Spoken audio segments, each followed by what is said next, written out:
Hey everybody, it's me, Picking for Profit, coming to you with another video. In this video, we're going to be doing a completely different series, something we've never done on this channel before. I'm going to be taking you along the whole process of me starting my first Airbnb, or short-term rental.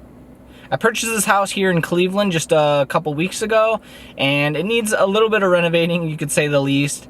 A couple good things it does have going for it. It's all got all new electric.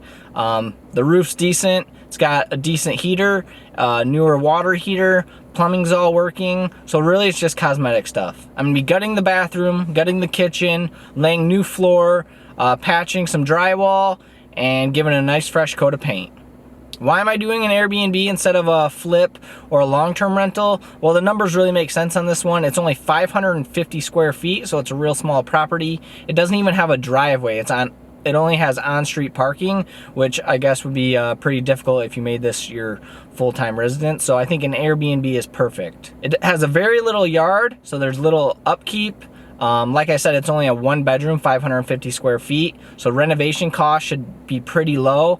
To stage it won't be that much. And we can do some high-end finishes because it's so small and make it really stand out among other listings in the area. All right, now that you know a little bit about what's going on, let's get into the property so you can see it for yourself. Let's go.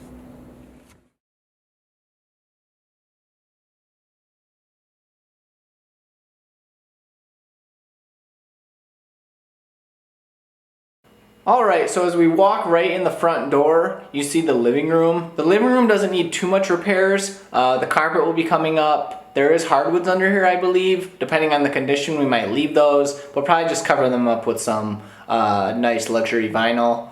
And we got some drywall holes to patch, as you can see. The ceiling's a little cracked, so we'll have to poke around up there and see how we can fix that. And we need the big window in this one replaced. You can see right back here. That window is an old window. There is 6 windows here that need to be replaced. All the rest are brand new.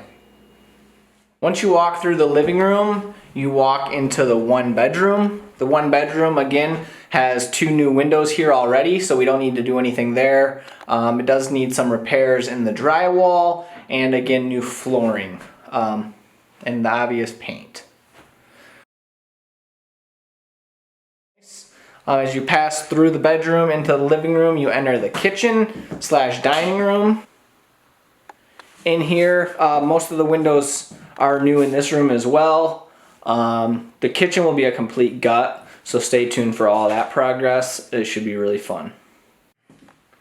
And then you walk through the kitchen and you end up in the bathroom.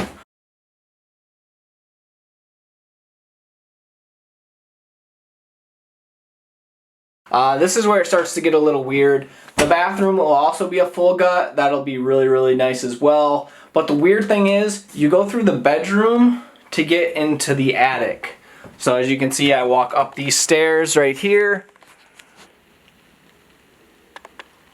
which is right off of the bathroom. So that's a little weird, but this was never probably meant to be used as living space. It was probably just more of an attic, but we are gonna turn it into more of like a lounge, second bedroom type feel. So this will all get new drywall. It already has all new electrical. We'll put some carpet down, leave the exposed chimney, build a wall, slash little closet maybe around that vent pipe, put some new windows in here, and yeah, it'll be really nice. Alright guys, that's the complete tour of this place. Like I said, it's only 550 square feet, so very small. Technically a one bedroom. We need 6 windows, new flooring, brand new kitchen, brand new bathroom, stainless steel appliances, lots of tile. Keep this place nice and light and bright so it feels a little bit bigger than it really is. If you like this series, make sure to give it a thumbs up. If you want to see more, leave it in the comment box below. And if you have any guesses on how much this renovation will cost, including staging it ready for an Airbnb, leave that in the comment box below as well. We'll see you in the next one. Peace.